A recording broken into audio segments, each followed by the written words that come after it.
And welcome to another episode of the Mini PC Show Big Talk Small Computers, episode 108. They said it couldn't be done. And this episode is sponsored by John B., Isle of Tiki. Thanks, John, for sponsoring us. What's up, Door? Very cool, very cool. It's beginning to become a blur how long it's been since we've done a show. So I'll say everything is fine here. I have plenty of toilet paper. I have plenty of necessities. I have plenty of luxuries. I have plenty of amenities, and I'm such an introvert. I'm perfectly fine living like this till I die. Dude, I don't mean to be... I know there's people put out... First off, I'm an IT geek, just like you, so I can work remote and no big deal. And the nice part about that is I don't have to be 150 miles away from my house during the week to do my work. I can be home.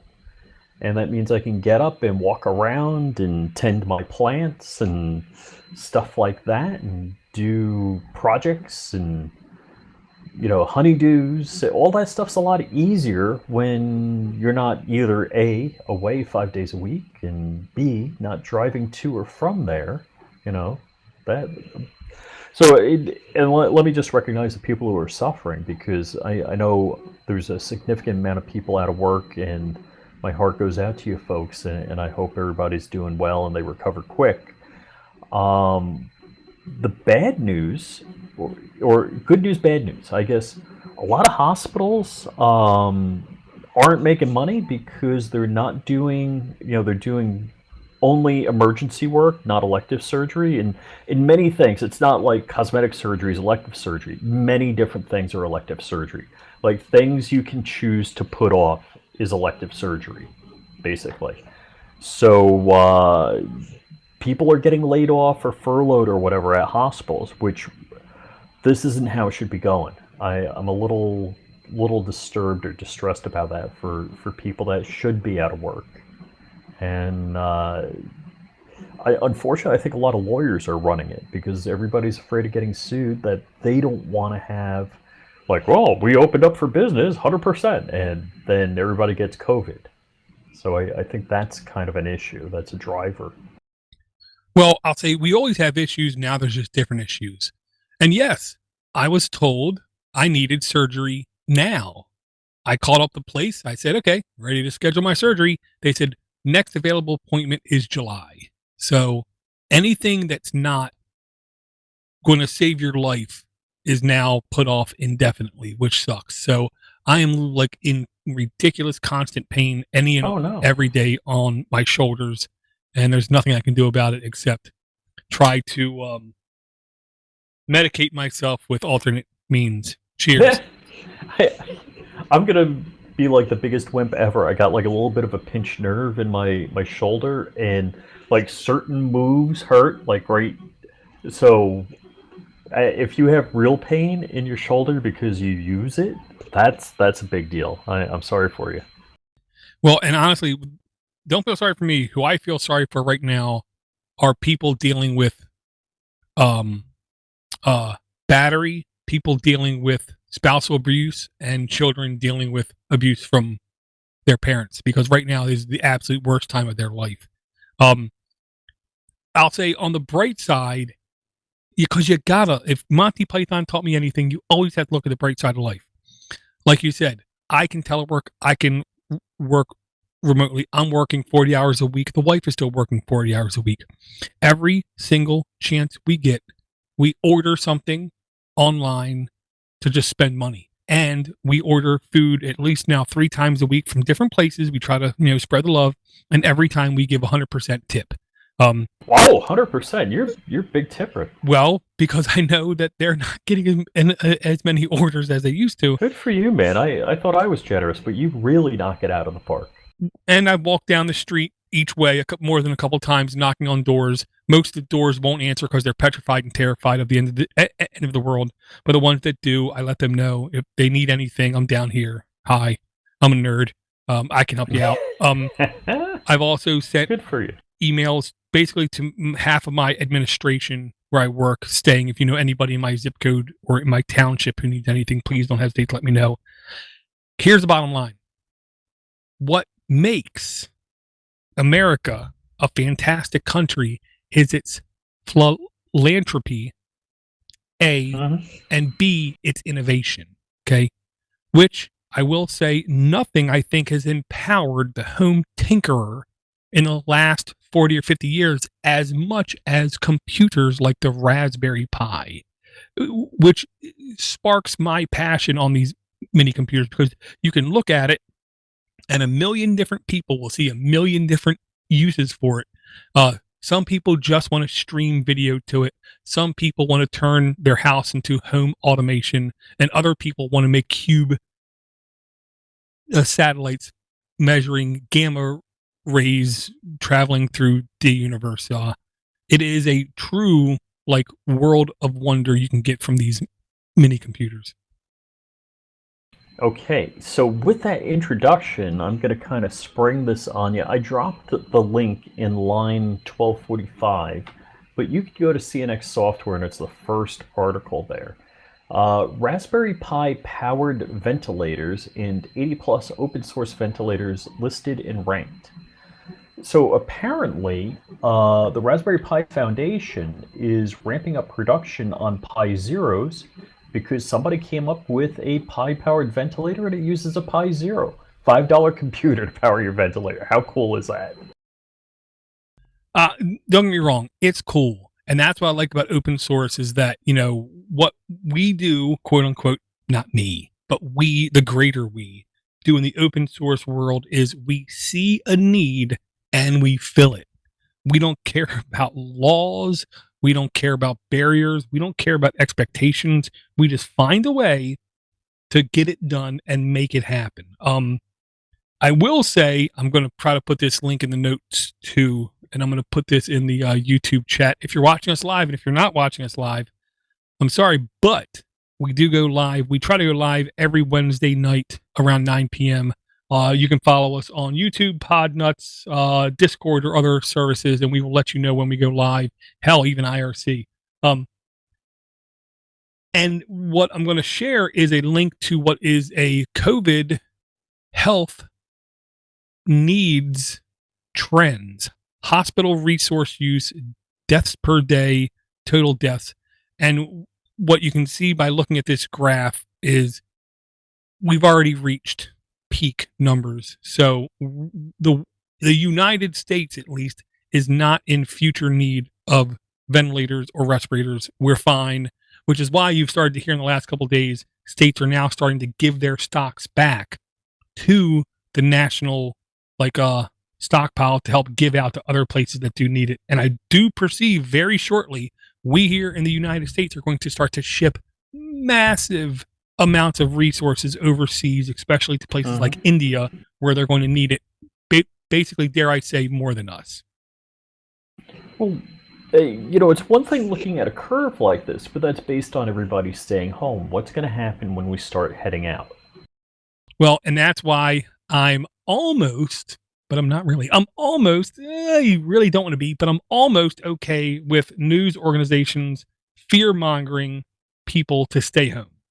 You mean like that hurricane's going to kill you, it's going to kill you, you're all going to die? Yes, and the exact example I'll use is my father was a Baltimore City cop who was working 30 to 40 to 50 years ago kind of thing. And he said there used to be a time where we knew there was a hurricane coming. We would stand at our post with our arms crossed, and you would see a big dummy run past you to go towards the inner harbor of Baltimore because they thought they could ride a wave. And you would just look at him and say, there goes another one. But because of political correctness there at the end, he said, now we have to risk our life to go make sure they don't die. You mean Darwin doesn't get to take care of it?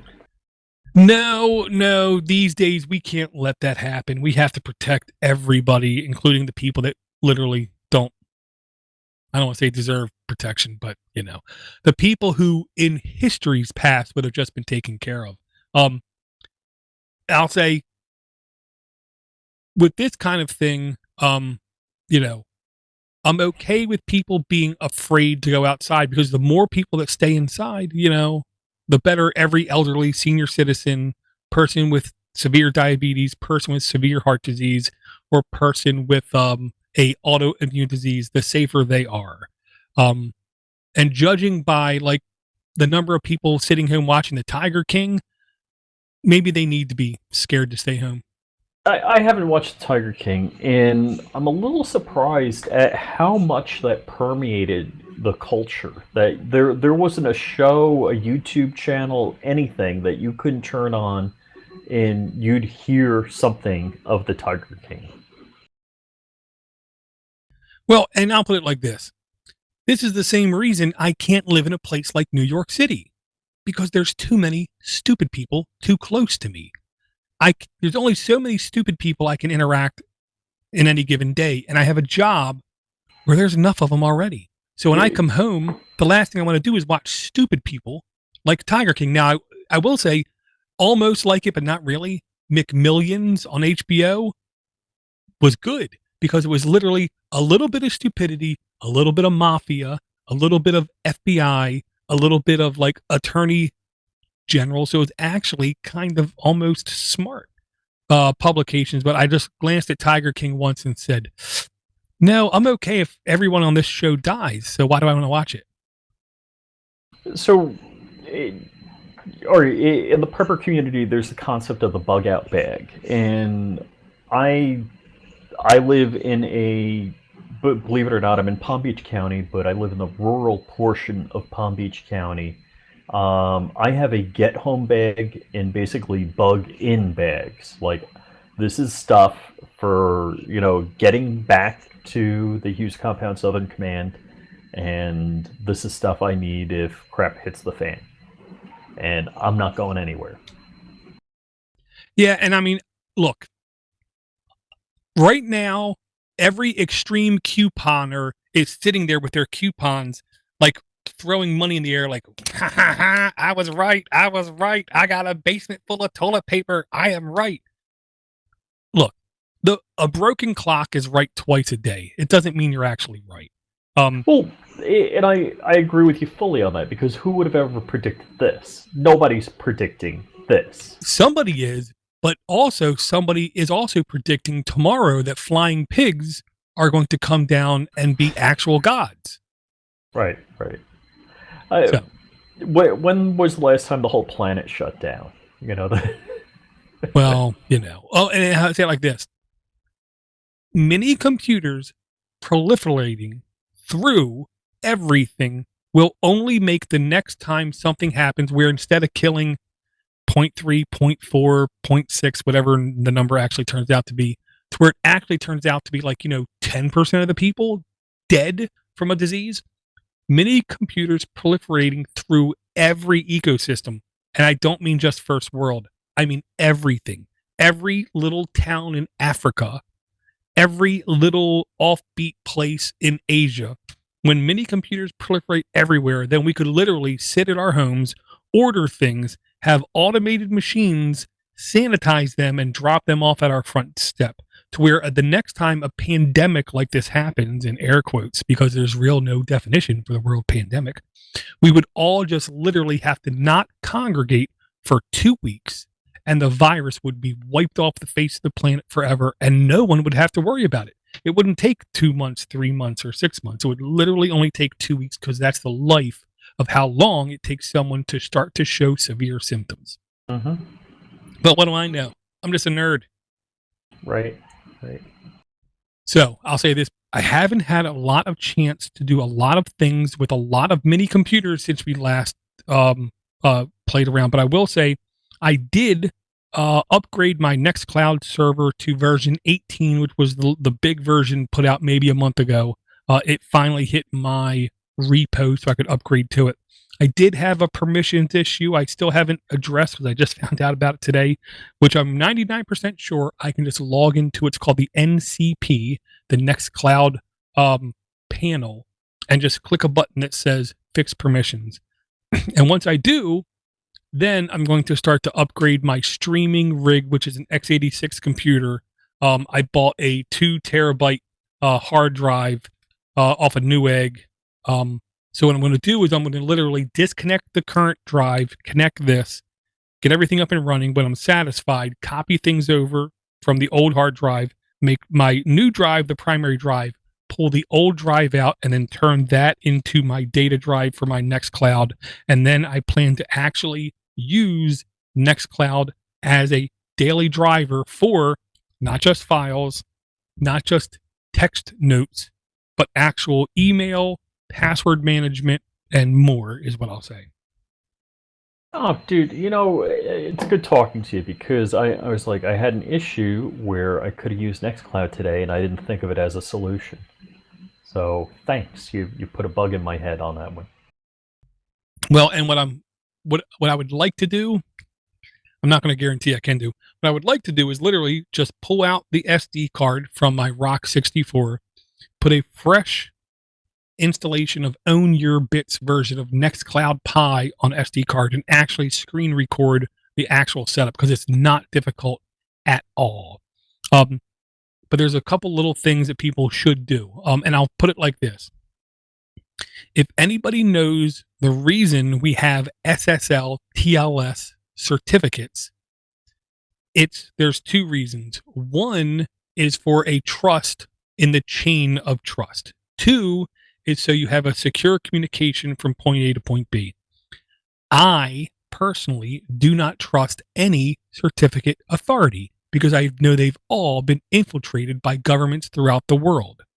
The example I use is, I think it was 40 years ago, there was a security company over in Europe that was doing encryption, where the United States got into that company. That company then started to offer the world encryption. As it turns out, for 40 years, all of the encryption they offered had a back door in it. Every country in the world bought encryption from that company. I don't trust SSL certificate providers for my personal data. Now, for Podnutz.com, I'll put one of those certificate authorities on it because I really don't care who has access to anything on that website. It's supposed to be in the public and the clear to where the U.S. government, the Saudi government, the Russian government, the Turkish government, the Chinese government, all can have complete access to that domain. That's why it's out there. But my personal Nextcloud instance, I have a self-signed cert for a reason because I signed it. I trust it. And if you don't trust me, then I don't want you on my Nextcloud server is the way I put it. Well said. Well, because I once in a while send a link to my Nextcloud server, like a shared folder, and the person literally responds, it says that I'm in danger of... Oh. And I say, yeah. You're right, you are. Just ignore it. I know. But look, those kinds of people also watch Tiger King. They watch Jersey Shore. They watch The Bachelor. Britney Spears won a Grammy. Doesn't mean she has talent or she's any good, but Indeed. So I will say there's only been really one mini computer that actually caught my eye. And it caught my eye, I'm not going to lie, for all of the wrong reasons. Line 1236 in the notes. It's called the Odyssey, which I will say also like this. I don't know if you remember, Rich, but there was an Odyssey gaming platform back in... Oh my God, yeah. I'm going to date myself, maybe 74? Was it 70? No, it wasn't that long It was ago, before was it? 78, I'm positive. I think. Okay, but... Wasn't it the Odyssey 2? Well, there was actually 20 different Odysseys. The Odyssey 2 was the first one that actually took off and got popular. But yeah, there's a single board computer. It's an x86 single board computer. That means it supports Windows, Linux, but it also supports our Arduino, and it just rolls off the tongue. It's the Odyssey X86J4105800. Just rolls off the tongue. It's by Seed Studio, SEEED Studio, which I will say I'm gaining a lot of respect for what they have on their website and what they put out. It's a Gemini Lake Intel Celeron J4105 processor, up to, I believe, 8 gigs of RAM. It might start with 8 gigs of RAM now that I say it out loud. It's a really great form factor of a board. It has really good features of it. It literally has like one Type C, one Type 3.1A, one two USB 2.0, one HDMI, 2 gigabit Ethernet, 802.11ac, Bluetooth 5. It has an M.2 connector for SATA 2 storage, a micro SD card, optional 64 gig MMC module. Starts out at $188. Okay. When you put the 64 gig eMMC on, it goes just over $200 with a non-activated version of Windows. And then when you get the actual activated Windows on it with the 64 gig eMMC, I want to say it's $235. That's a bit much. I mean, don't get me wrong, it's feature rich. I mean, it really is. For 8 gigs of RAM, I think that's probably a reasonably good price. And I keep talking about pfSense, so this is something you could run pfSense on because they're open source on their Intel code. Oh, yeah. I think it has some good features in that range.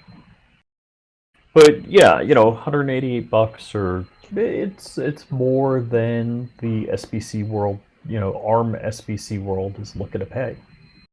Well, if you need pfSense in an environment where quite literally you have like 50 plus desktop computers at a time going through that gateway, I could see needing something this higher spec.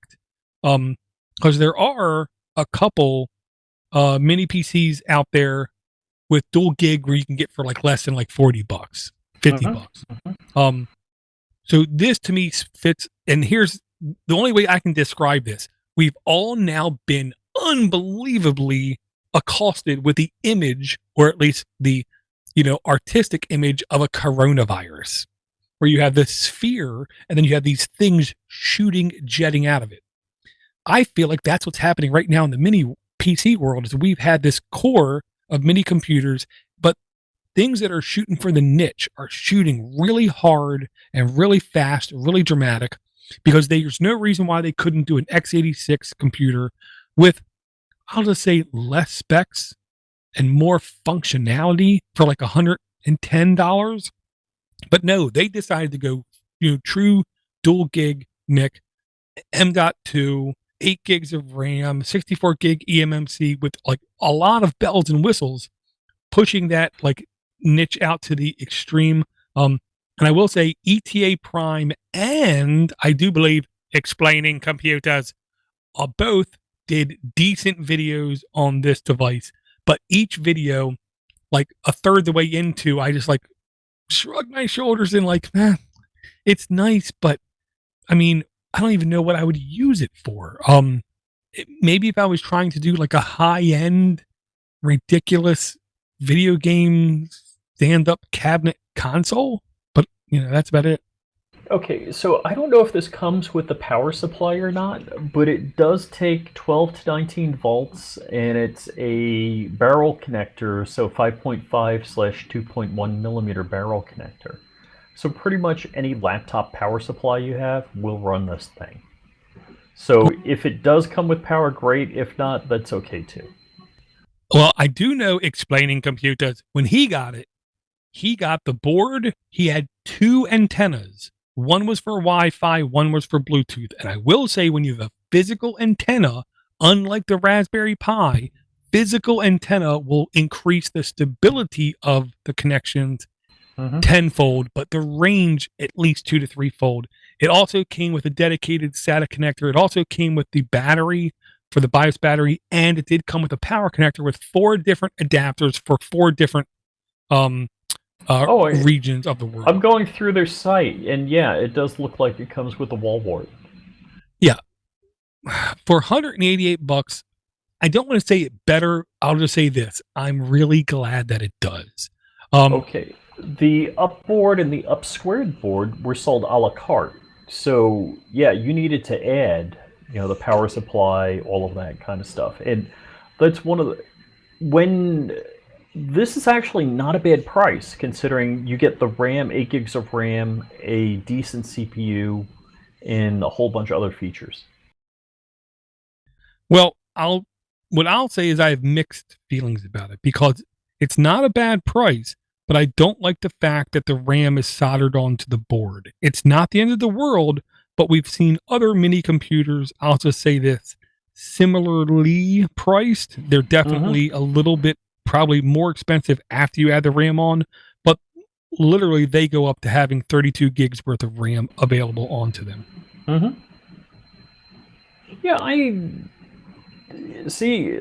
Again, I guess maybe my two go-tos in the Intel world are PFSense and a Linux cluster. I mean, not a Linux cluster, a VMware home lab setup. You get three of these, boom, you got a home lab. And you don't have to have storage on the device. You could just have, I don't know, does it have an SD card to boot? Yeah, that looks like an SD card there. So, yeah, you drop in 3 SD cards, you got everything to go. Sorry, I've completely forgot to load. On my phone, I completely forgot. I have a OBS quote unquote remote. Oh, where on my phone I can do camera switching, which really does make it much easier for me to do camera switching, listen to you, respond to you, and actually look at the chat, which for the first half of this show I completely forgot. So I'm sorry. no, that's okay. And I'm completely distracted because my daughter has taken to scratch baking. Being that she's now 18 and has scratch baked 2 things, she's doing like lemon something muffins, and the scent is overwhelming. You had me at baking. I don't bake, I cook. So when there's good baking going on, it's definitely really good. And I have been ordering in stuff, not necessarily all food. I finally bit the bullet. On Tilts they talk about sous vide. I always want to say sous vide. I did get a sous vide or sous vide. Anyhow, whatever. How much? That crap is like $50. I got a That's good. $50 Amazon one. The $100 one had like Wi-Fi and an app and all that bit, and I'm like, now here's the cool thing about the $50 one, and I don't know if I need to post a link on this, but if you set it and pull the cord, it has your settings in there. I don't know if you have to press go, but you could put one of those remote wall wart timers on it and have it click on. I'm pretty sure. I got to check that. I haven't tested that. Well, to me, I would definitely like that.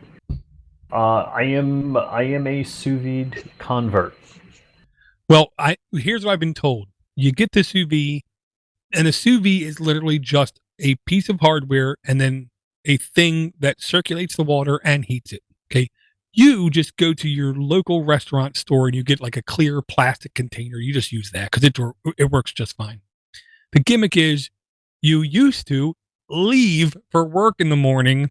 You could literally leave for the work in the morning, put 2 steaks in the airtight bag, put the bag in the container, put the sous vide on, set the sous vide for whatever temperature you wanted, come home at your leisure, pull the bag out because it would never go above a certain temperature, and then just pull the steaks out, throw it in a super hot pan. You could get the crisp steak. Sear the outside. Yeah. Sear. Thank you. Sear, and then you have the magnifique, perfect steak every damn time. And I'll say this, in cooking and like everything else, there's a reason I run Ubuntu LTS. There's a reason I run Debian Stable. I like stability and consistency, and that's why sous vide to me is so damn desirable. But every time I went and tried to look at one, it was like $100 and something, and I knew I'm not convincing the wife that this is worth the money. But 50, I might be able to. So yeah, I'll share the link with you, and I don't know if you want to post in the show notes also. But my wife, now here's the interesting thing: is steak that you would normally get and didn't want to buy or eat because it was too chewy if you cooked it on the grill is actually pretty damn good. So the selling point to the spouse is, hey, we can now buy cheaper steaks and get better quality out of them. Rich, I love you. I can't go to anybody at my job and convince them to make a decision based upon saving money because that's not their concern. It's all in air quotes free money. It's all taxpayers' money. They don't have to work for it. My wife is kind of similar now that I think that out loud. It's incredibly sad, but she'll happily spend $4,000 on a couch and then want to spend $700 on a bed, which just makes me want to change the subject. Dude, we'll have to talk and have some drinks later. Too late, already started. Okay, now the next in the notes that I found to be honestly hopeful for a lot of things in the future was line 1233. And the main reason is, Rich, we've talked in the past a great deal about when is VMware going to start to unload and admit that you can use a Raspberry Pi for a host and you'll be able to do a lot of management off on this ARM computing platform. And this might be the thing that does it because competition drives innovation. It just, just because innovation can happen or should happen is never a reason for it to happen. It's always competition. And Canonical doubles down on Raspberry Pi support, promises new tools and services. This is over at 9to5linux.com, which I do believe is a sister website of 9to5google.com, which does at least, I want to say, one or two podcasts that I subscribe to. Tangent, because I can do this. I started a new podcast, Rich. I thought to myself, I want to review every podcast I listen to. Then I took a look, and it was 155 different podcasts. And I said, even if I spend 1 minute talking about the podcast, that's over 2 hours. I can't do that. So instead, I launched a new podcast called The Revolving Door. Each podcast, its goal is to be less than 3 minutes long. Usually it's less than 2 minutes long. And it's just a quick podcast review. I'll just say it like this. Last week, and this is the bumper for the next weeks coming up. Last week, I listened to 7 days and 2 hours worth of podcast in 7 days. I listened to 229, I believe it was, different episodes. I'm now subscribed to 170 different podcasts. One podcast a day, that's nearly 6 months worth of content. So right now I have 6 months worth of content coming out in 2 to 3 minute chunks every single day. So if you want to know what I listen to, you need to check out The Revolving Door because it's going to be cool. It's going to be like a baby throwing up. It's just not going to stop. And for those of you that do not have Door on speed dial, in fact, I don't even have your phone number, Door. If I have any tech question, I ask Door because I may know the answer, but he may have heard something on a podcast somewhere with a better answer. Well, and that's the thing. I listen, and the only way I can do any kind of comparison, it's like in the science world, I listen to everything from Carl Sagan Cosmos to Ancient Aliens with the hair guy. I don't care. I listen to everything because perspective is reality. I want to hear everybody's perspective on everything. Okay. Now, to go back to this 9to5 Linux article, Canonical doubles down on Raspberry Pi support, promises new tools and services. Perspective is reality. I want companies like VMware. I want companies like Nutanix. I want companies like Dell to just say, what? They're doing what? We need to do better. We need to beat them. We need to innovate harder. We need to own this market. Do you know how much money we can make? That's what I want companies to think. So I'm really, look, I'm not a Canonical fan. I run Ubuntu, yes. I'm not a Canonical fan, but I'm a fan of people challenging other companies. I'm a fan of just companies going out and innovating for the sake of innovating, thus just spurring competition. And when I saw this, I thought, it's about damn time. I want every company in the world to say to themselves, at a board meeting with a bunch of crackers sitting there in ties and who don't know how anything works to say, why aren't we offering any solutions for this Raspberry Pi I keep hearing about?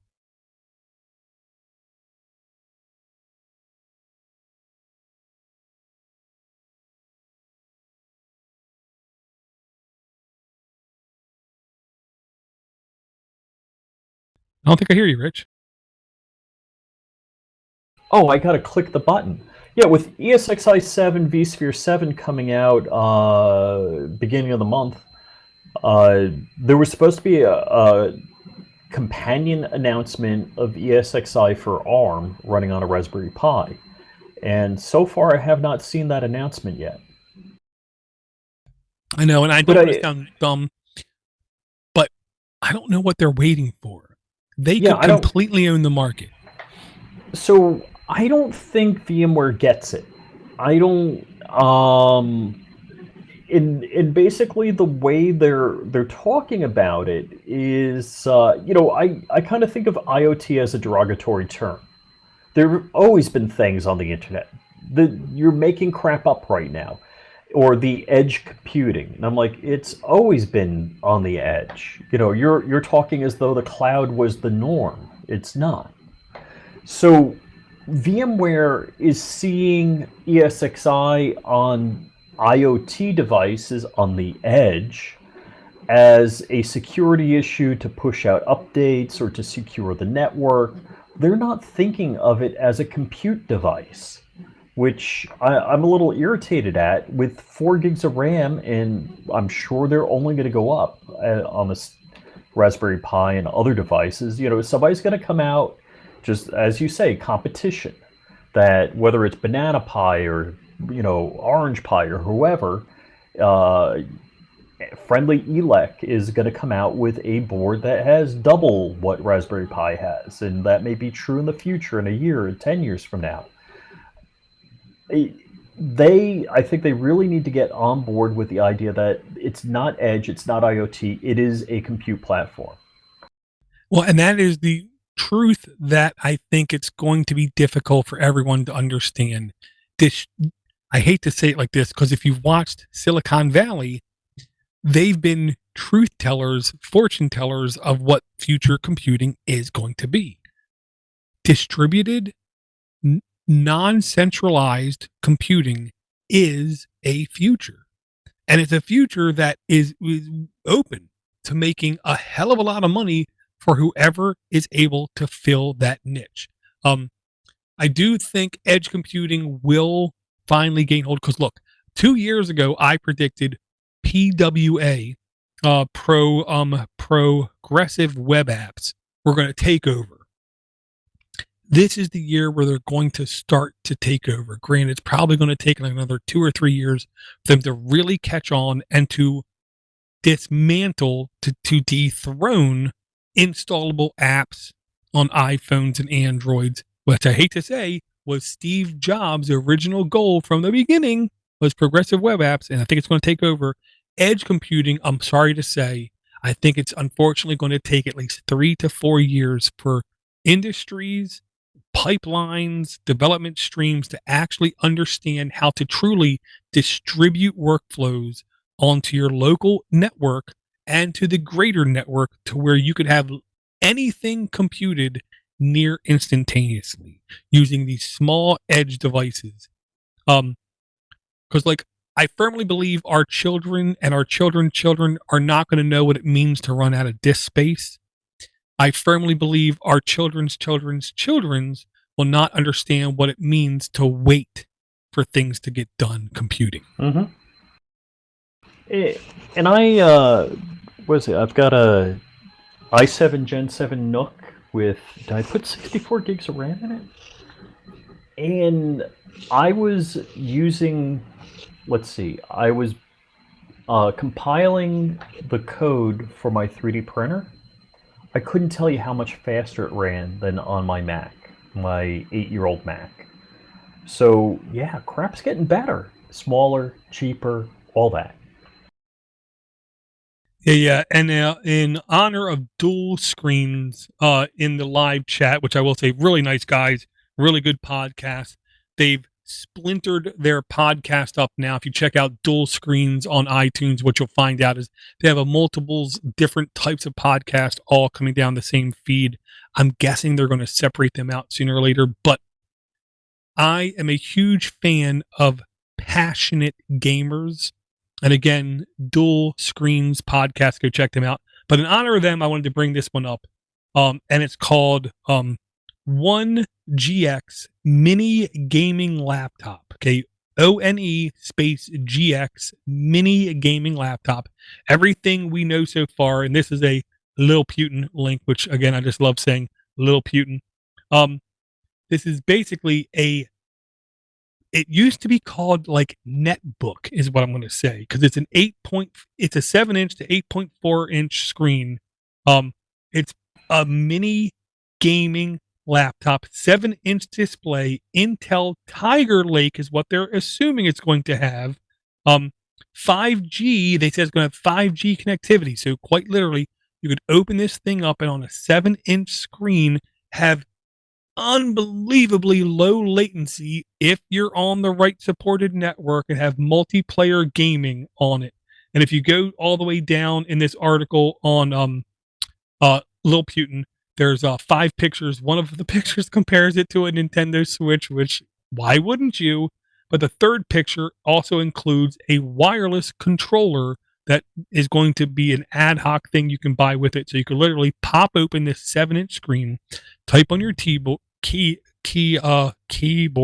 enter your emails, type out more long form context kind of things, and then you could literally connect your wireless controller to it and play things like Stadia, like NVIDIA GeForce, and who knows what's going to be available here in the future to play games. But I will say, this is the kind of device I love seeing to come out, because it's an Intel base. You could also load Steam, which means you could load almost anything on it. I'm never going to buy one of these things. I'm terrified to see how much it costs, but I think it's sexy as hell. It's kind of like the same reason I don't go to a strip club, because I can't actually enjoy what's there.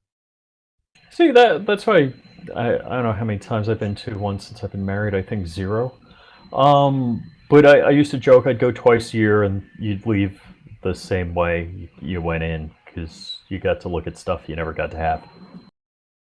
Well, the only time I've been is for bachelor parties where I just like look at these people like, what are you doing? I don't think you guys understand. This is all an illusion. So just go home and turn on the internet.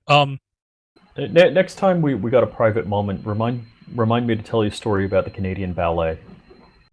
Canadian Ballet. Got it. I will just say, if you take a look at some of these pictures, I'll just put it like this. The Nintendo 64 controller was one of the ugliest damn things I've ever seen in my life. The Xbox One controller, oh God, hear what it's called. The not the Brute, the Buck, whatever it's called. And then the Steam controller are some of the ugliest controllers I've ever seen in my life. But in the hand, the Nintendo 64 controller and the Duke for the Xbox, the original Xbox, and the Steam controller are some of the most comfortable controllers I've ever had in my life. Something tells me this might be one of the ugliest damn controllers, called the 1GX, multi-shape, prepare, ready for Star Trek, whatever the hell that means, controller. But it might actually be one of the most comfortable controllers. That wouldn't shock me. I love people that innovate. I cannot say it again. I love people that challenge the norm. If there isn't a certain percentage of people looking at you saying you're stupid, what are you doing? Why would you do that? Then to me, you're not interesting. These people are taking a risk. I have no problem saying that, because they're going to lose money. They're going to lose a lot of money.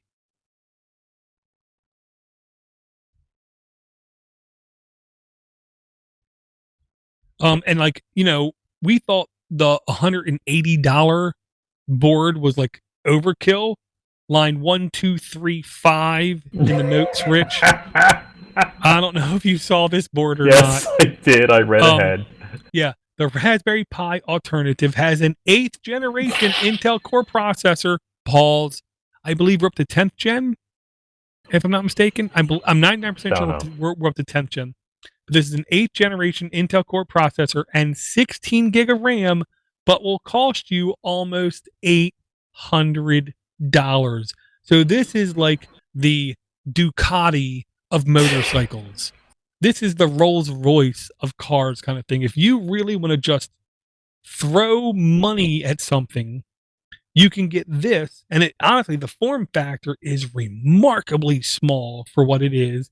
This literally goes up. It starts out at an Intel i5 8th generation, starting at $783, but it literally goes up to an i7 processor. And this thing has on board, okay, the processor, a single non-EEC DDR4 SDM RAM slot supporting up to 16 gigs of RAM, aka you buy your own RAM. A Pico ITX form factor. I've never heard of that, but dang, it is small. Dual HDMI 1.4B ports, 2 gigabit ports, SATA 6 gig 1 port, GPIO times 4, USB 3.2. Okay, I'm sorry, stopping there right there. USB 3.2 is 3 times faster than USB 3.0. Oh. Okay, it is literally Thunderbolt type speeds. That is unbelievably fast, and it has 2 on the rear, and it has a 2-pin header for expanded. It also has mSATA PCI 1X, and it has a 12 volt. It looks like terminal block. This is the kind of device you get if you literally want something incredibly minute in size, but yet to be able to perform like something out of a Hollywood movie, is the way that I'll put it. If you insist on having something that can fit in like a classic lunchbox, but yet play the highest of like games that have ever existed, or play everything in the crispest of like dual 4K monitors, then you're going to unfortunately have to spend $800 on this board. That, like you said, Ducati of motorcycles. Yep. I say that, and honestly, look, I'm a stat guy. I have direct access to the National Transportation Highway Safety Board numbers. And I know for a fact, once I was over the age of 40, the likelihood of me owning a motorcycle and dying plummeted drastically. That doesn't mean I've been able to convince the wife, but it's still true. So I still hold out that maybe with this stimulus money, because I know I like getting stimulated, maybe I can get a motorcycle. But I know that's not happening. I'd be surprised if you qualify for it. The stimulus money? Yeah. I already got it today. No way. Hey, dude, almost everybody qualifies for it. As long as you make less than, I want to say it was $120,000 per person, you qualify for it. Huh. Yeah, I'm a government employee, dude. I'm a government employee. Trust me, I qualify for it. Okay, this one I had to mention is too. 1241 in the notes. And the main reason I wanted to bring this one, Rich, was because as soon as I looked at it and saw it, I had to literally reread this article at least 20 times. And by reading it, I'm lying. I listened to it about 20 times because I can't read nothing without having almost like a panic attack, nervous breakdown. Okay. It was at Collabora.com. I've never heard of them before. Collabora. Okay. Adding mainline ARM frame buffer compression support for rock chip. Woo. This is like propeller hat. This is like gray beard. This is where you're sitting in a room with like people who've been in computers for 20 years and you start talking and nobody knows what you're talking about. This is how nerdy this topic is.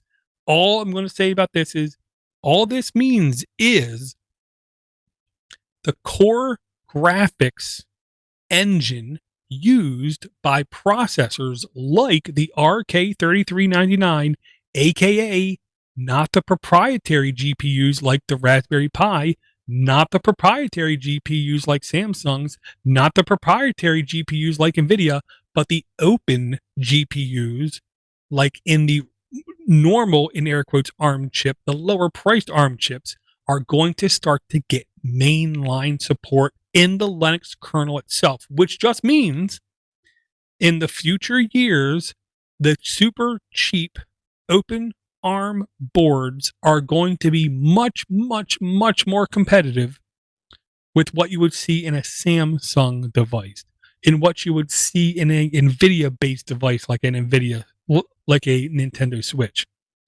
This is really, really, really good news for the open community and for graphics presentation in the future. And I'll say it like this.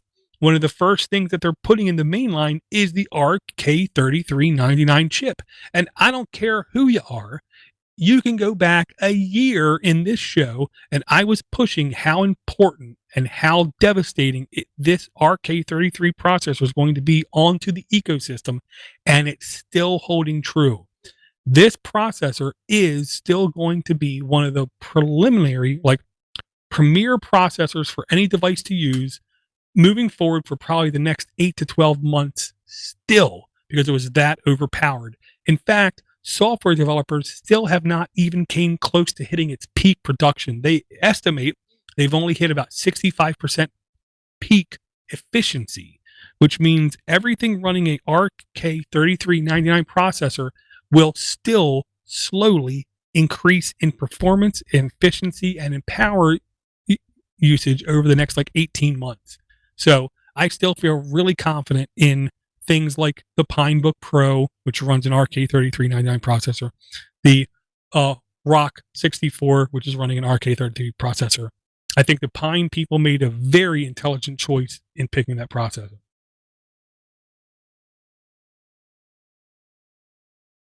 But yeah, I listened to this article at least 10 times, Rich, and all I got was the graphics bus, the engine behind the graphics bus on, and I can't even remember all the boards that use this, but a lot of them use this. MediaTek uses this. Rock uses this. There's like 3 or 4 more that all use it, and all of them are going to see an incredible benefit in ease of creating software and quickness in response rate and resolution and thing in future products using these chipsets. So I feel really good about bringing this article, even though I'm sure 99% of the people that go to this website, click this link, ain't going to understand it, including me.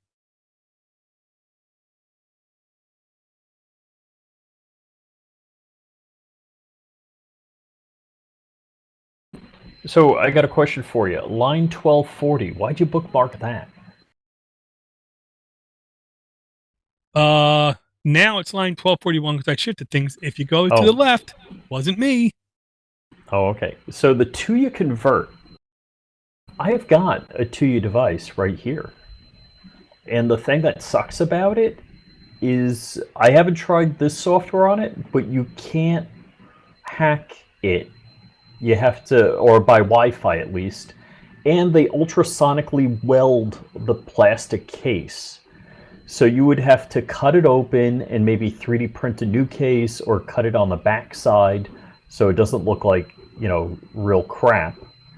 I've got a couple of these plugs in, believe it or not, a coffee machine with a timer is like $15, but if you want a water kettle with a timer, it's like $100.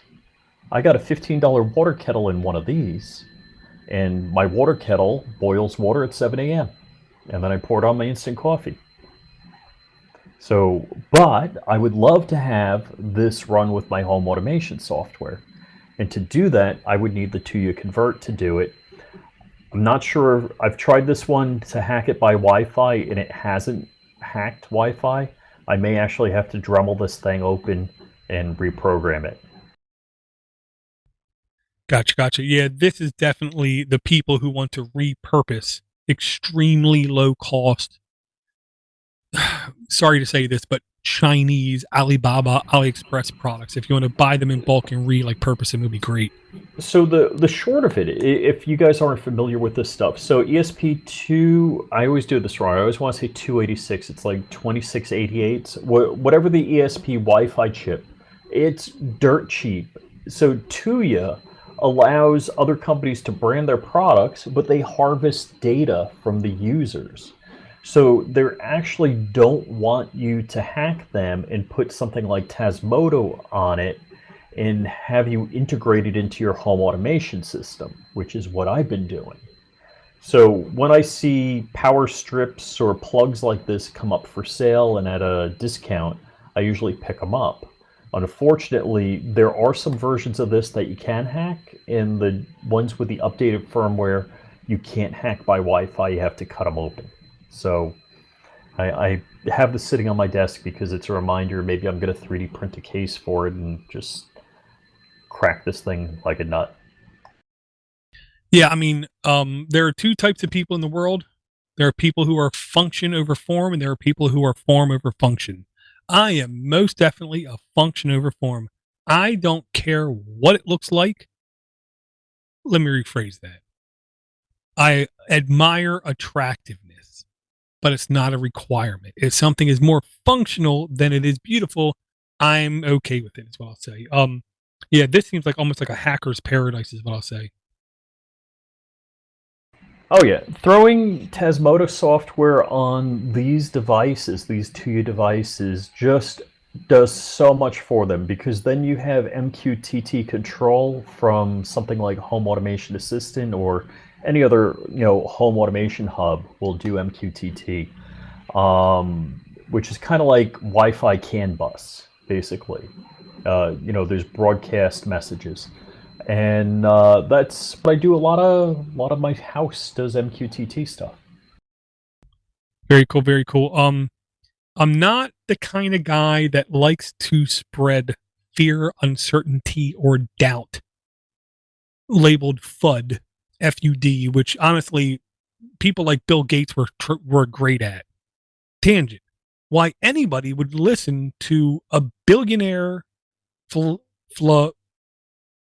philanthropist who stole 80% of his technology about health stuff is kind of beyond me. I don't listen to my auto mechanic about child rearing advice, is my example.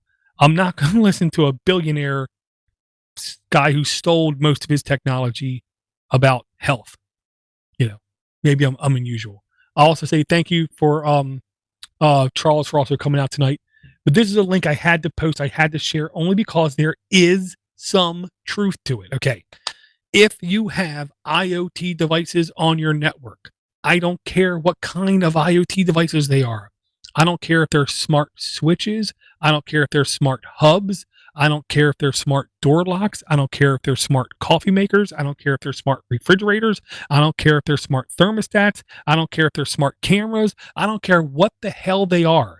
They need to be on a separate network. If you're spending the money on a smart device, you need to also spend the money on another router, another wireless router, and segment all of your devices, all those smart devices, onto that network. Here's the example I'll use. At work, we are supposed to have two networks. One network has all of the administrative assistants, all of the executives, all of the people working in like telecom, dealing with customers on one network. And the other network has credit card information, secure transactions, personal identifiable information, and the two networks should never meet. Your house needs to be the same damn thing. All of your IoT stuff needs to be segmented on its own network. And here's an article over at Ars Technica, and it's called Dark_Nexus. And I encourage you, do your own investigation on Dark_Nexus, because you're going to want to instantaneously go and unplug your smart device. Okay. This is quite possibly the most potent IT botnet ever. It's because its scalability and its easiness, in air quotes, for them to pivot what it's doing.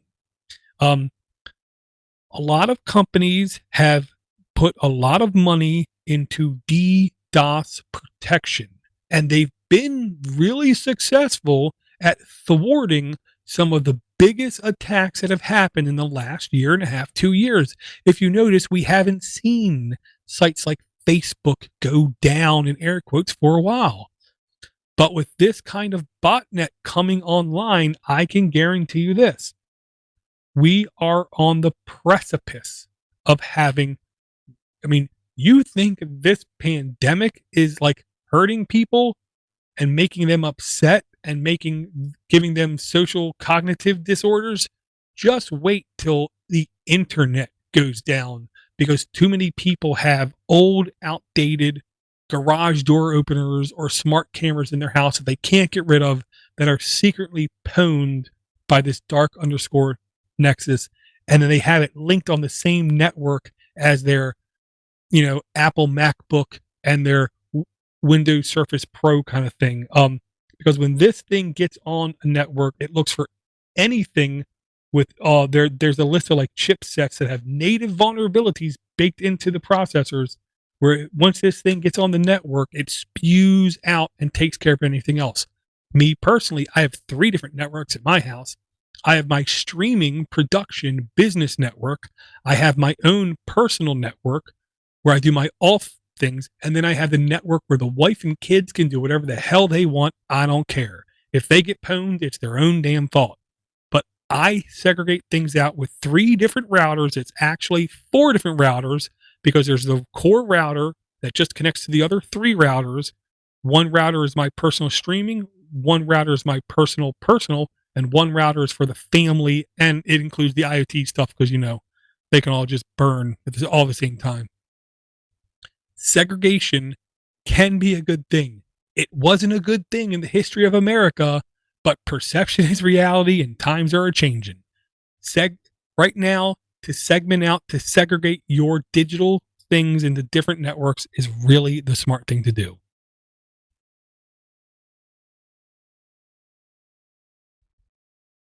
Yeah, I saw that article. I definitely got to read up on that.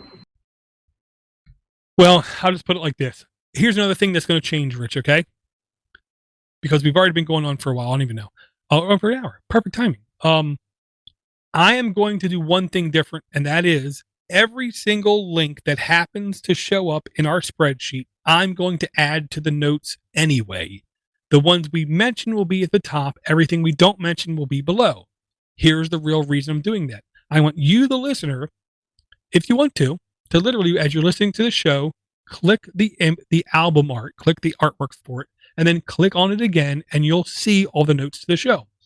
The notes will also give you links to patreon.com/TheMiniPCShow, where if you enjoy not being interrupted every 3 to 5 to 15 minutes with ads for disgusting things, whether it be NordVPN, Trello, Better Health, all these things that really are disingenuous as hell.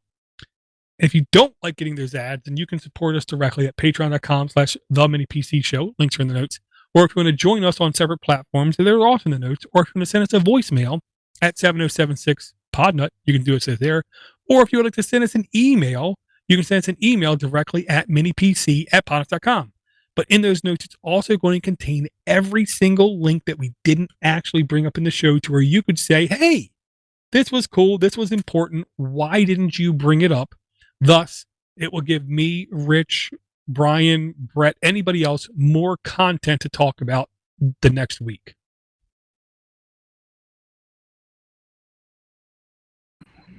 For sure. And, just before we close, I just want to mention I have been playing with Docker and cross-architecture Docker. So whether it's x86 or Raspberry Pi, and I've been setting up a Docker swarm and playing with it.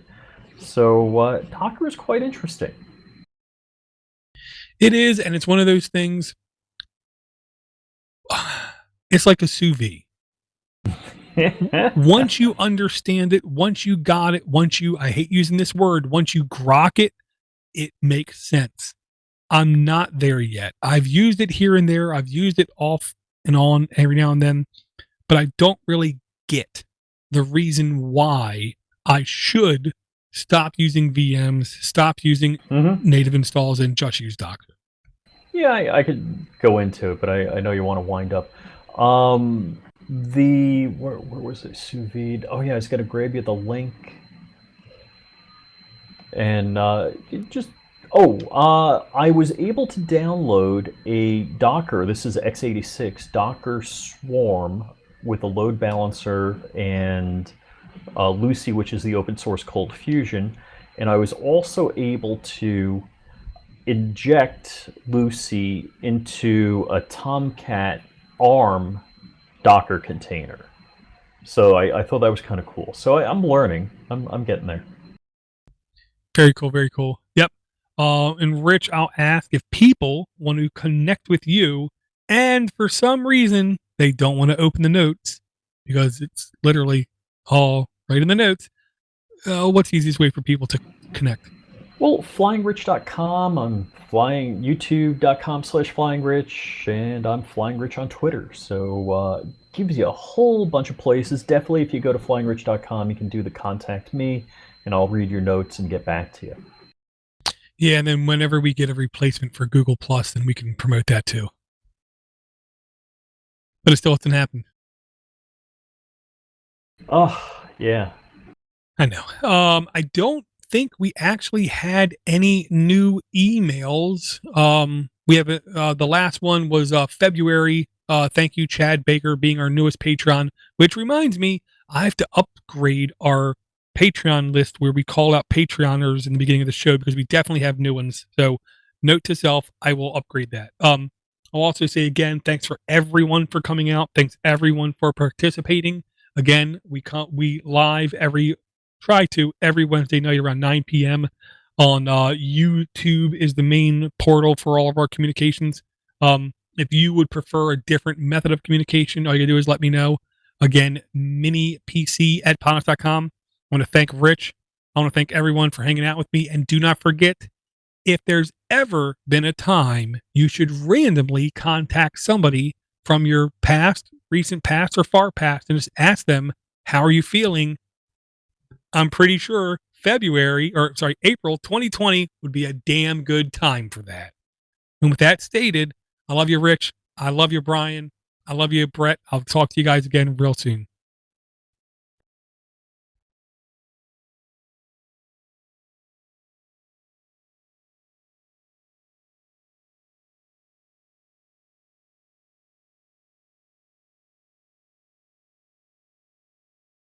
That there will help me isolate the noise and get it out without affecting your audio too much. Because here's the gimmick. Being, not saying dumb, for doing this crap for a decade, I happen to know the high pitch of that squeal coming out of that 3D printer versus your monotone voice. When I do the noise cancellation and I isolate that noise and I put it against your voice, it's not going to damage the quality of your voice a lot. It's going to damage it, but not a lot. Yeah. Just between us and whoever's watching live. I had a guy today on Discord try to tell me to double end record using Audacity or to use Mumble. The longer the podcast would go, the more everything would come out of sync. I said, really? He said, yeah. I said, that hasn't happened to me. And he said, well, you haven't done it enough. Well, I've done it for about 10 years and I've produced over 1,000 hours of audio. Pretty sure I would have seen it by now. He wasn't too happy when I said that. That was always Dan's excuse. He never dog foods. That's his excuse. Yeah. Because that's the thing. All you got to do is dog food. And then I said to him, literally, I can actually tell you verbatim. I literally said to him, and I feel comfortable saying this because 99% of the other podcasters I listen to admit to me they don't listen to their own product. And I can assure you, I've listened to any and everything I've ever done or produced, period. So if there was an error over some bit of time, I'm pretty sure I would have recognized it. And then he said like one word, and then for the next 8 hours, he like logged off and wouldn't log back on. And it's like, I like say to my wife as kindly as I can, which I know I don't say kindly. You realize I'm not stupid, right? Just because you think I am, I'm actually not.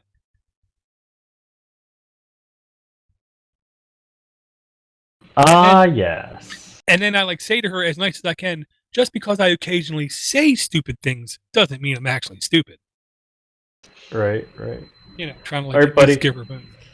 I'm gonna run and try and find some baked goods. Baked good? What kind of baked goods? My daughter was baking. She was baking muffins. Well, good luck. Hopefully there's some left. All right, man. I'll talk to you later. All right, man.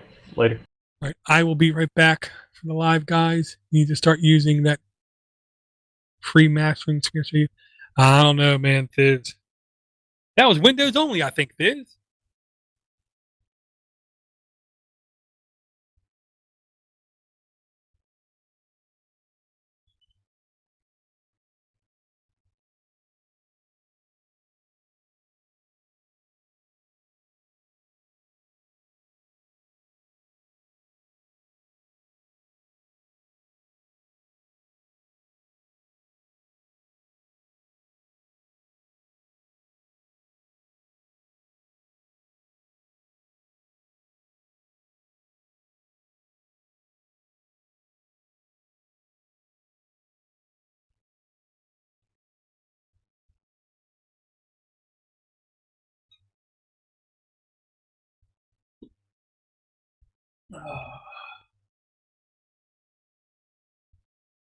Okay, I'm back. And look, not trying to sound dumb, Fizz, but I'll say this.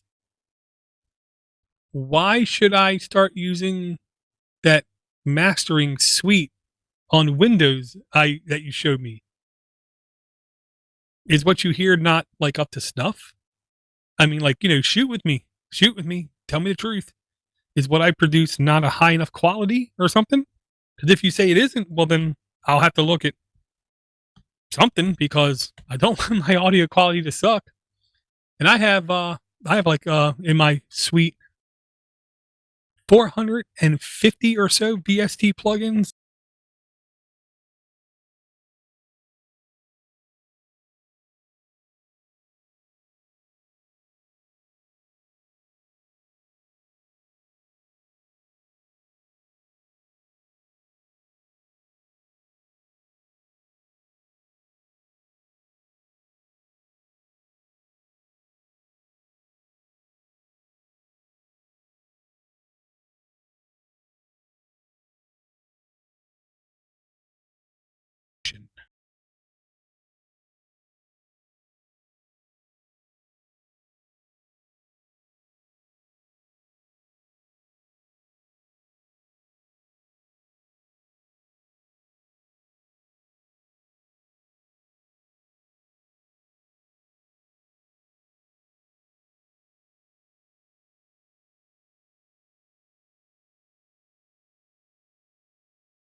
Dang it! It's because I hit Control, Fizz. Sorry, every time I hit Control, I forgot I got to double tap it again, or else it drops out.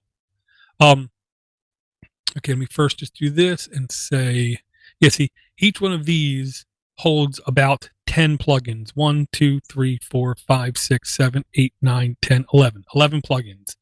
And there's, you can see 252 different VST plugins available on this, and most of them are what I've been told pro level in air quotes plugins.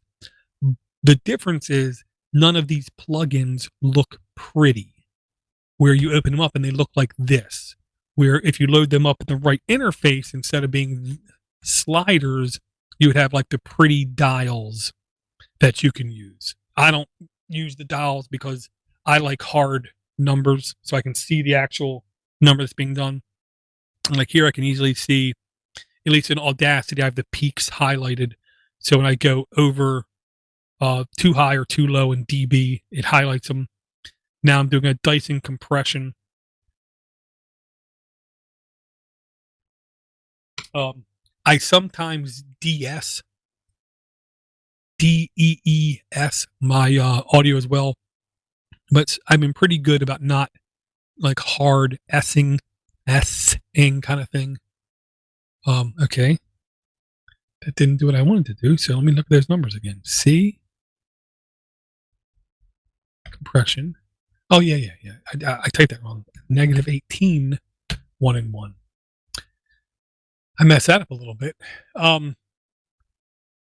And I'll say this. It seems like a lot of the VST plugins I look at are for singing type audio and for music type audio. And I classify them differently. Spoken word audio, I think, has, I don't want to say a lower barrier of entry, but lower spoken word audio can be delivered at a really low bit rate in comparison to music. Music at a low bit rate, it's painfully obvious when it's at a low bit rate.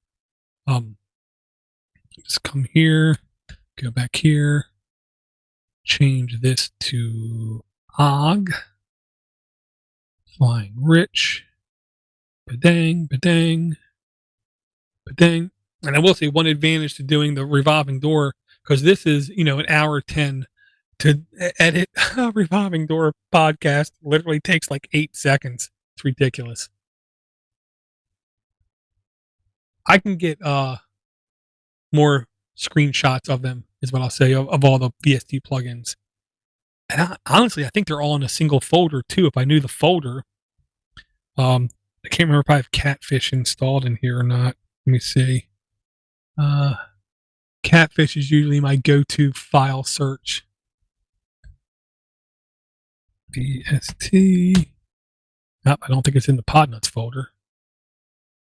So, file system, find. Well, there's more than that, so let's try one more. See, I might have to have it run as root, maybe. Let me come back here, see this. Okay, almost done.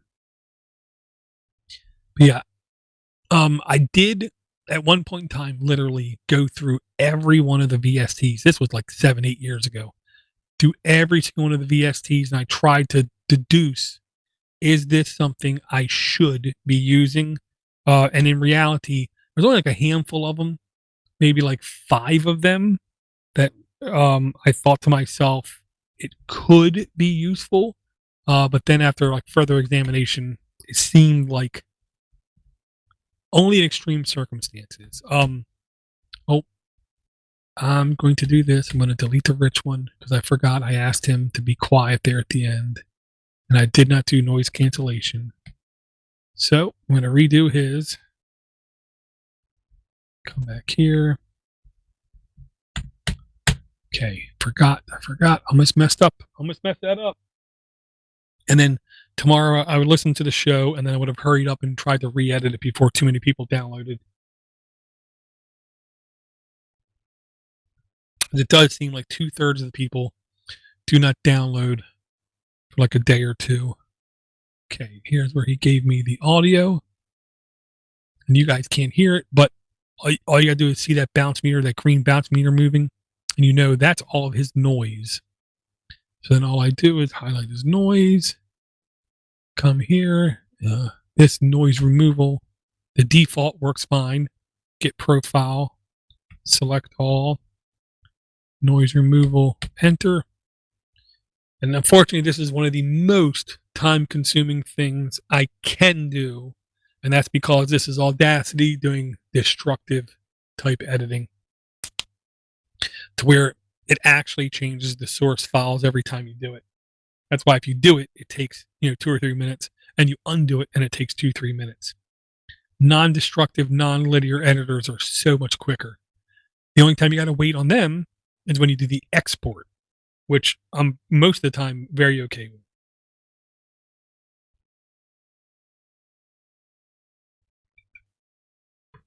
This is always the longest part of any editing I do. Because the dirty secret is, oh God, what was his name? Oh man, Bill O'Reilly, like the old Bill O'Reilly current affair thing. We're doing it live. I try to make sure the audio is as good as possible going in to a live performance. So when we do the post-production, it's as little work as possible. My audio, I don't really have to noise cancel. I really haven't had to noise cancel for a couple of years because I have my noise gate /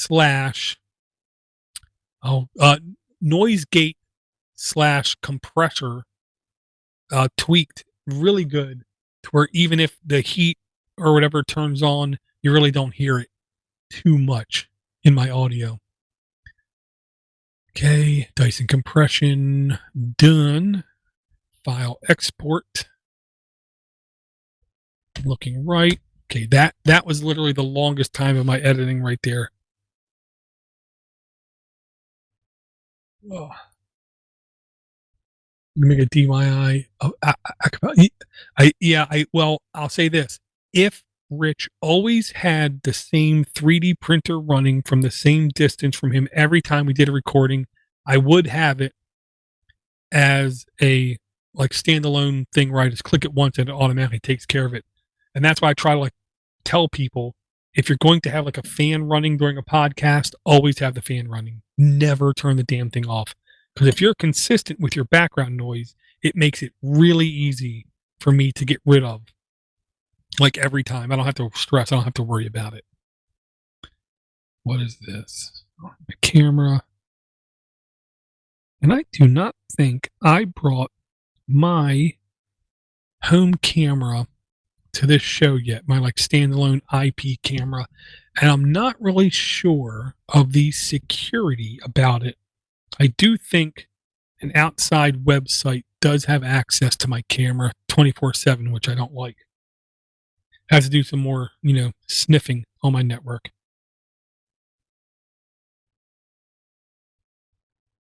And I don't know why when I share my screen, it isn't the right size. Okay, but I already saved that, right? Let me come here. 225. Yeah, 1025. Okay, so close. No, don't have to worry about saving it. Come here. Not have to do any noise cancellation, so this should be twice as fast of an edit as before.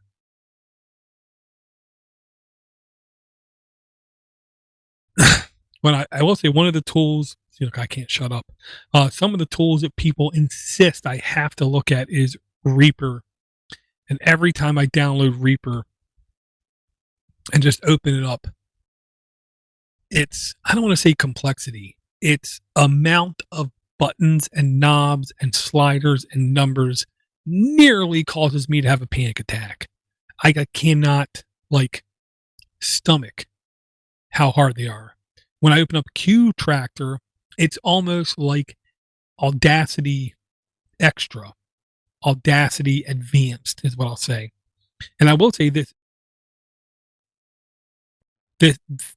OBS remote I have on my phone, it runs on basically any web browser, whatever. But on touchscreen, it just works so easy. Oh, it literally makes my job of switching during the show so much easier. Bang, bang, bang. Okay. This should only take another minute or two. And I can't believe that's I'm dumb. I don't understand how a YouTube quote unquote person can not stop regurgitating how everybody has to subscribe, share, and like. I mean, if that's the only way you can succeed at something, then I would try to succeed at something else. Because I look at all my YouTube numbers and it's like the subscriber, and I look at everybody's. The number of subscribers are always greater than the number of views on a video, and the number of views on a video are always 10 times higher than the likes. And it's like, well, don't you realize the people that subscribe are like lazy, like click activist people who just click it to make themselves feel better and to make you feel better, but they don't actually sit down and watch anything that you do. And then the people who watch, a huge percentage of them are just too lazy to either click the thumbs up, or they almost don't like you enough to click the thumbs up button. So it's like, I don't understand. I'm just really happy I don't understand. Yeah. Smash that bell. Oh God. Um, I'm really happy I don't understand them people. The same way I don't understand the political extremist that I witness, it seems like everywhere. I'm happy I don't understand them. I don't want to. I'm happy living in my little world. Okay, now let me see here. Now here is the what I call the orchestration tool Q Tractor Mini. Okay. The gimmick is, let me come here, let me just tag the beginning of the file. That's bang bang. Yeah, so this is what I use for my mastering, I think is the right word. Where I already have the intro, I already have the intro music, the place where the normal audio goes, and at the very end I have the music and the outro talking, the advertisement. This one is for MRP Tech because Matthew is ultra cool. He's an awesome, good guy. So I just come into here after doing that conditioning is the way that I put it to the audio. Just come here, add tracks, bang, bang, open. I'm at the top. The only one here consistently is what I'll say. I offer everybody who does a show to do a show without me. None of them take me up on the offer. So I'm always the one on the show. So I always am at the top. Then I scroll back out. I find the actual beginning of the show, which I believe is right there. Unfortunately, you guys will not be able to hear this. Dang, wasn't it? I thought it was it. So let me come here and say, this one's it. That's not it. This one's it. Oh no, Rich started the show. That's right. Completely forgot Rich is the one that started the show. And so I'm going to say he started it maybe here. And yep, should have known that. See, so I come up here, zoom in as far as I can, which of course is not as far as I can, but just in Control Shift S to split, Control Shift S to split, click delete. Everything's lined up, ready to go. I don't have to worry about syncing issues. I don't have to worry about making sure our audios are at the same time because they are. Where's the blue bar? Dang it, I lost the blue bar. Okay, so Control Z. I always want that bar to be there. I always want to start at the same time.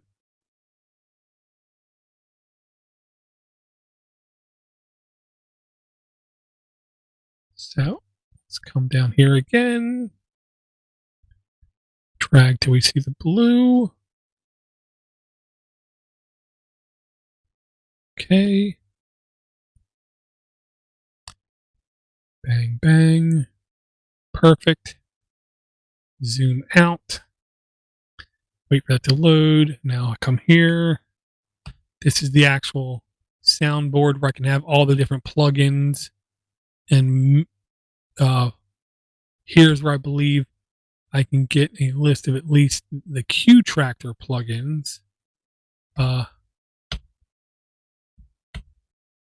know there's more than that. If I just hit A, D, No, wait. Yeah, there should be a lot more than that.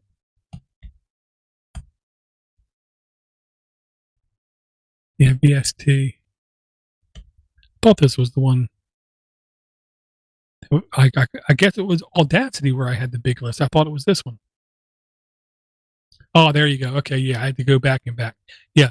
So here's the full list of all the plugins that I have access to. And if I hit this, I don't think it will let me copy and paste that. Let me come here and say accessories, text editor, paste. No. See, it only let me do one of them.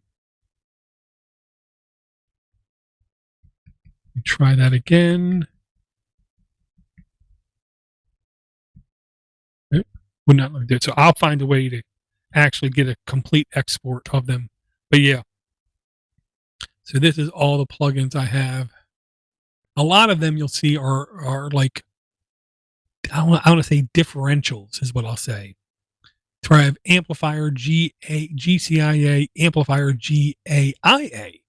Don't know what the difference is, but right there. Okay, there's the dirty secret. Okay. Didn't even notice that before. But right there, it shows me the file path. So, right there. US user lib bam bam bam bam bam. Let me see. Yeah. Oh, there's more here. Oh, these are online. Yeah. We like fake that. We lied. So yeah. So I can't get them all, but I can get most of them. And yeah, most of them are LADSPIA plugins. I have no idea what the hell that means. Not a clue. Let me finish this. Let me just come here. Check the level. Looking good. Come here. I think I'm a little bit loud. Let me come up here. Let me check Rich again.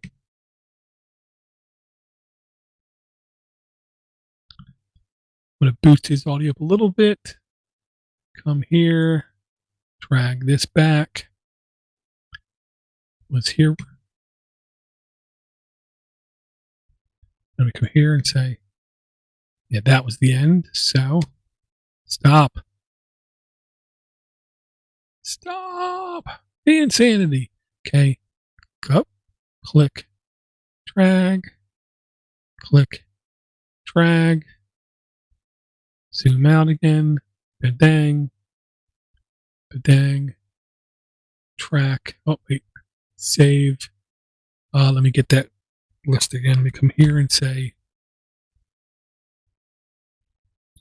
add plugins. User lib.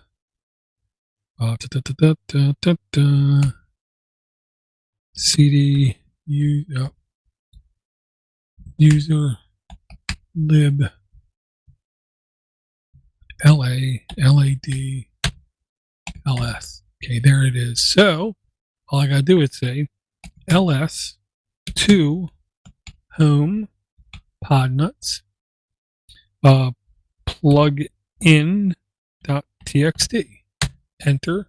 Now, if we just come here and there's no.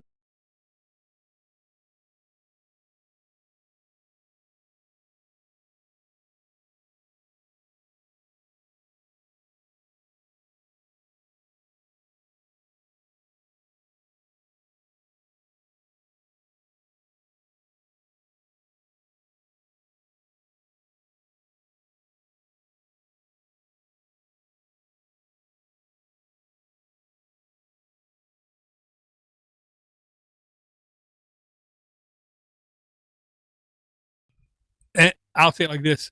The dirty secret is if you thumbs down a video, it's as beneficial to the person as a thumbs up because all YouTube cares about is interaction. They don't care if it's good or bad. That's a dirty secret. All they care is somebody interacting. So if you thumbs down a video, it means the exact same to the YouTube algorithm as you thumbs upping a video.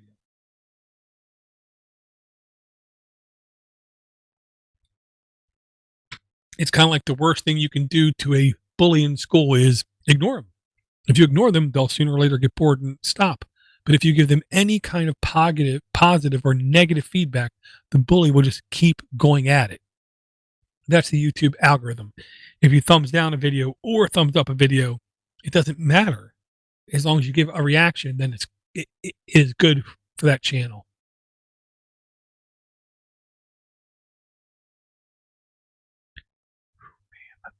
My shoulder and neck. Yeah, this is the longest. And the thing I like about this is there's no progress meter.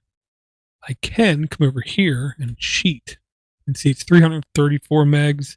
Then if I refresh, 352, 358, 363, 368, 374. And I know it's going to be almost a gig worth of wave file. So it's about a third, approaching halfway through the process. Because, you know, I've been doing this for so long, I know about an hour's worth of audio. This is an hour 7, will be about a gig, or probably just under a gig. I want to say 8 something is what I'm going to say. I'm going to say like 888. I'm going to go with 888 is my final answer. So yeah, it's over halfway. Which I will say, on my old computer, this process would take 15 minutes, at least 15 minutes. I got this computer, this i7 laptop, I want to say an 8th gen, from a listener. This has helped the process so much. Oh my Lord. It cut my post-producing time at least in half.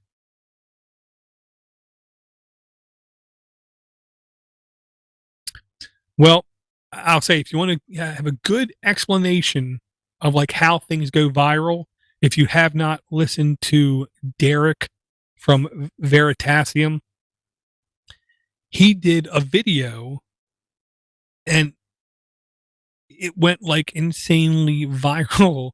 And then he literally spent like 2 months just researching on what makes things go viral. Okay.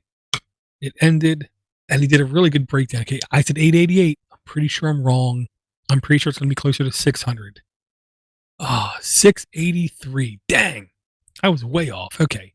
So, but it's done. So now I can close that, come over here, open up the mini. And now what I do, which again, huge percentage of publishers do not do, is truncate silence, because I don't want silent parts in my audio because they suck. So as long as I'm in WAV file format and I come into Audacity and say truncate silence, I've never had an issue. The bad news is this is slow. The good news is it only has to go 50%. So once the meter goes to 50%, it's done. I don't know why. They've never fixed that, but it only goes to 50%.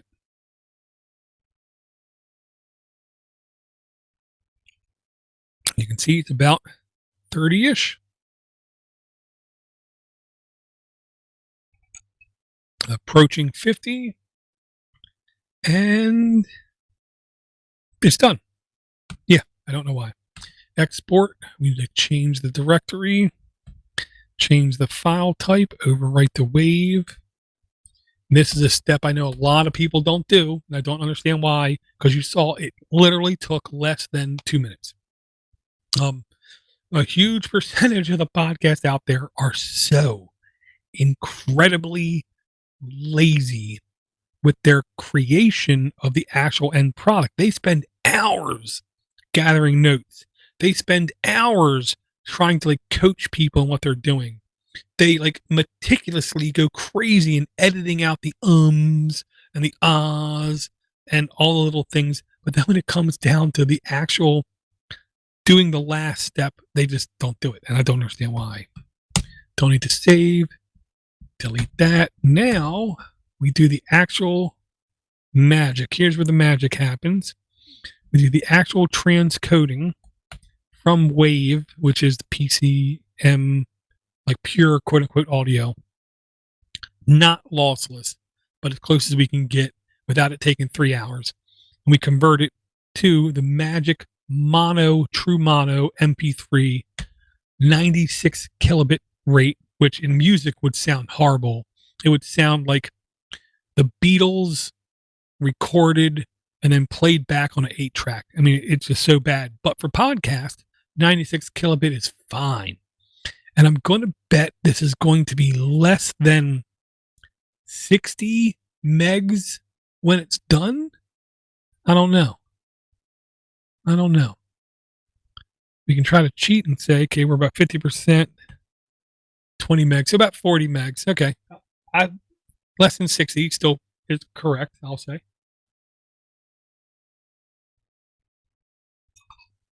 Let it go.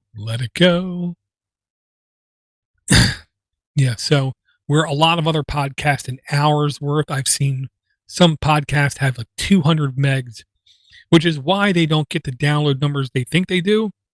With such a large file, you have a lot of disconnects and reconnects, which most podcast counters will just keep adding numbers onto it, which also makes their podcast very third world unfriendly. There's a reason why I get emails from Indonesia.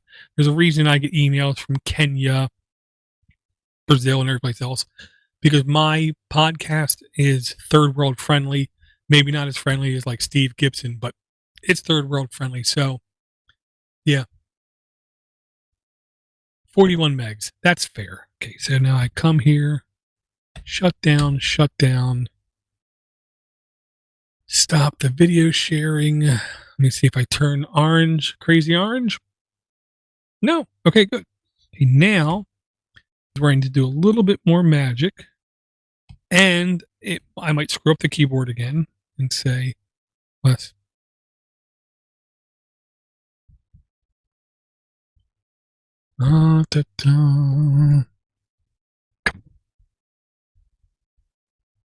Okay, so quit that on 2, send that to 3, come here. I need 2. Every time I copy the file from my VM back over, I also have to come here and change the permissions. I saved it to the wrong place. Okay, that's okay. Don't panic. Audio, raw, convert. I think I accidentally copied it there, which is fine. But dang, there it is. So let's public audio, drag and drop it. Okay, now let's come back to convert. It's not there. Fine. Okay. Mini, change permissions. Read, write, everybody, close. Now open up Easy Tag, because I actually properly tag my audio. And again, I've seen a lot of podcasts not actually tag their audio correctly. Not that I'm perfect. I mess up plenty, but I try. Okay. So now come here, open up Podnutz. Back end, which is why I'm not sharing the screen. I am a little orange, not bad. Log into the WordPress instance, come here, open up the spreadsheet there, go to my post, categories, mini PC, filter, back to the spreadsheet, not done. Almost done.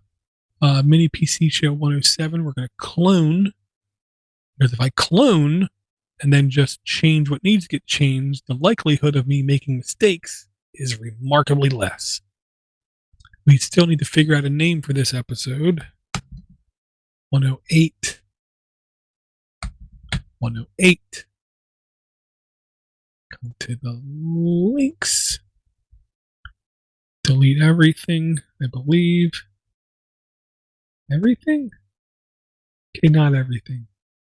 Bang. Ooh. That's, yeah. Delete. Come up here. 108.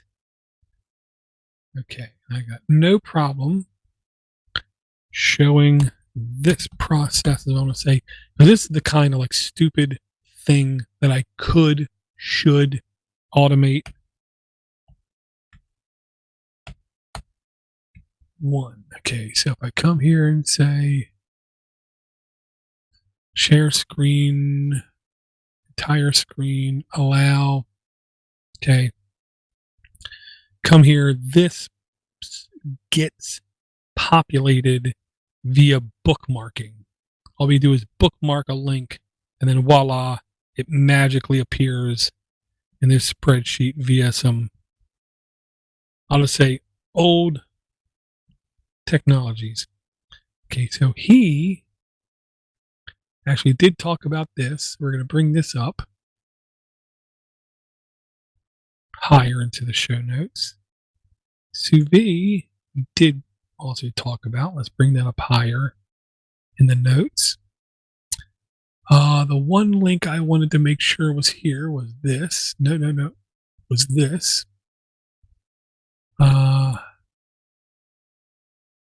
COVID-19 projections, what we're going to call it. Say like this. Examples. And we're going to say insert.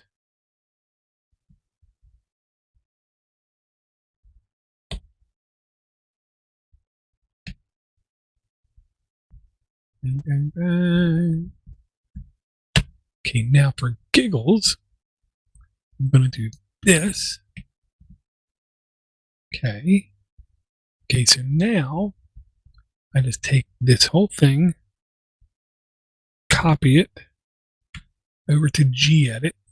It looks disgusting. Now I do a global replace.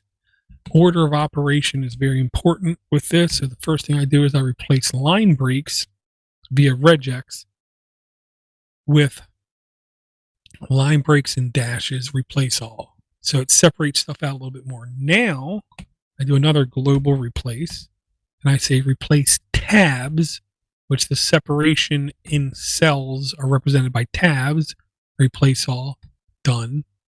So now I just say enter, enter, enter, enter.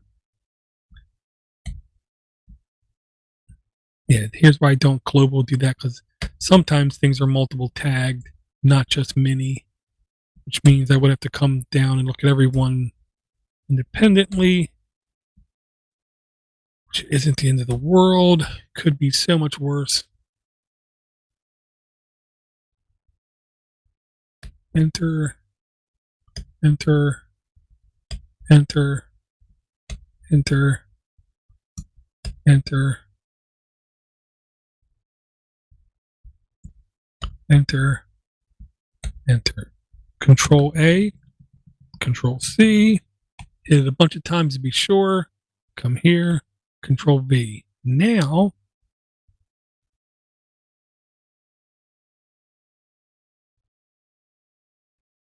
see what the hell happened there. Okay, let's try this again. Control V. Okay, that was weird. Okay, now Control K, enter. Control K, enter. Because if I don't do this, it literally will not show up as interactive A tag hyperlinks in most podcast catchers. So I just highlight every link, Control K, enter. The same thing as highlighting. Coming up here, I'm saying insert link. Just easier to not take my hand away from the keyboard, and faster most of the time is what I'll say. Oh. Delete, enter, Suvi. Yeah, no, we're not going to use it. We're not going to use a shortened link. I firmly believe. What? It gives me a link to a sign into Amazon page. I'm not signing in. Bad link. Bad link. So we're deleting the sous vide. Nope. Not making people sign in. Okay, so that's fine. So now, oh, the link. So we're going to call it. We're going to call it sous vide.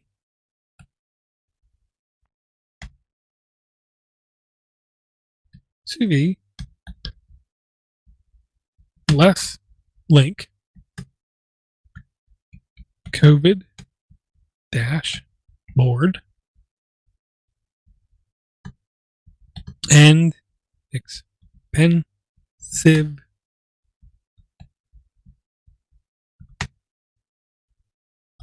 can't spell SBCs in honor of Joe Heck. So that's going to be the name of the show. So let me come here and say bang bang podnutz.com 108 podcast 0 insert image insert mini PC paste number 108 108 bada bing bada bing. Oh, I missed that one.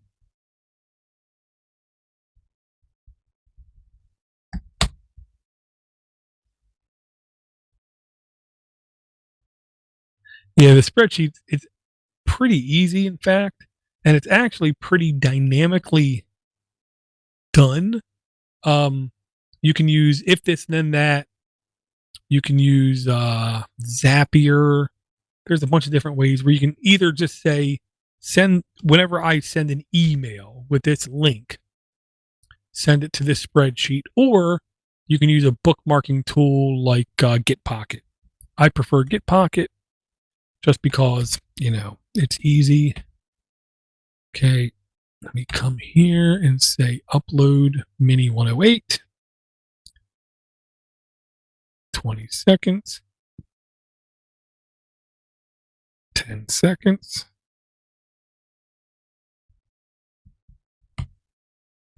Done. Come back here and say publish. Should be good to go. Check this, say log out. I'm going to come here and say new for show 108.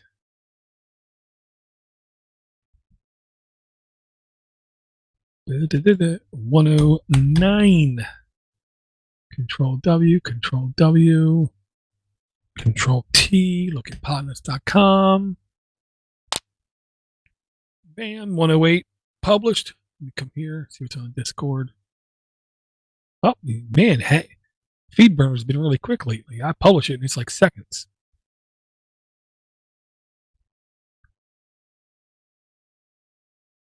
Wow.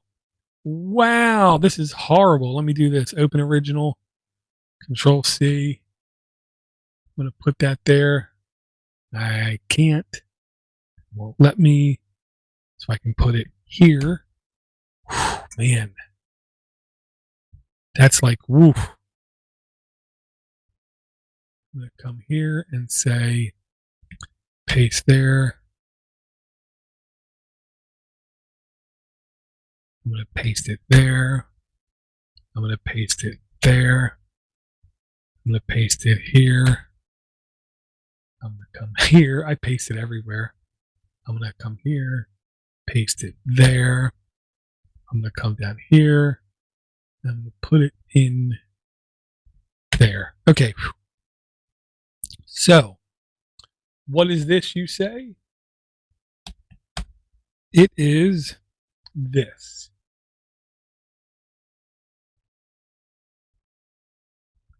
Whoever said one person can't change the world never ate an undercooked bat.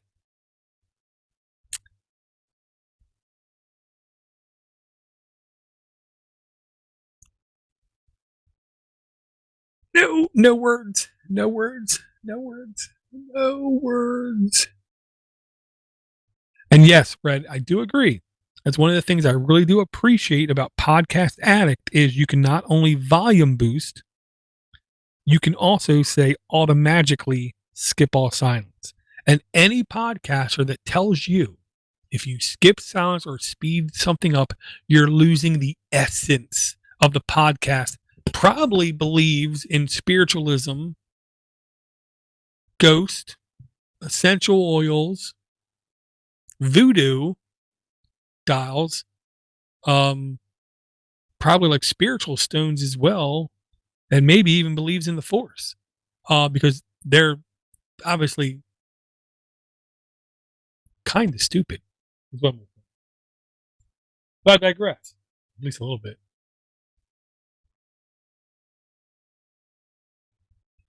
All right, guys, I'm going to get ready to hop off of here. Everything looks done. My shoulders are killing me. I'm going to go take some aspirin or something for it. Thank you guys for coming out live. I'll talk to you guys again really soon, man. Well, I'll say this. The experts that I listened to said it wasn't necessarily eating bats. They said the best we could say it was just people being intimate, too physically close to bats. But also, more than likely, it didn't come directly from a bat. What they believe went from a bat in a store selling animals, a live animal, not dead animal.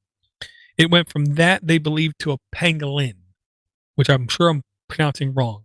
It's basically a lizard type reptile, a little bit bigger, a little bit slower, perfect pet is what I'm going to say. They believe it went from a bat to that, and then from that to humans. The long and the short of it is bats are perfect carriers for viruses for a lot of reasons. SARS, MERS, COVID-19, I believe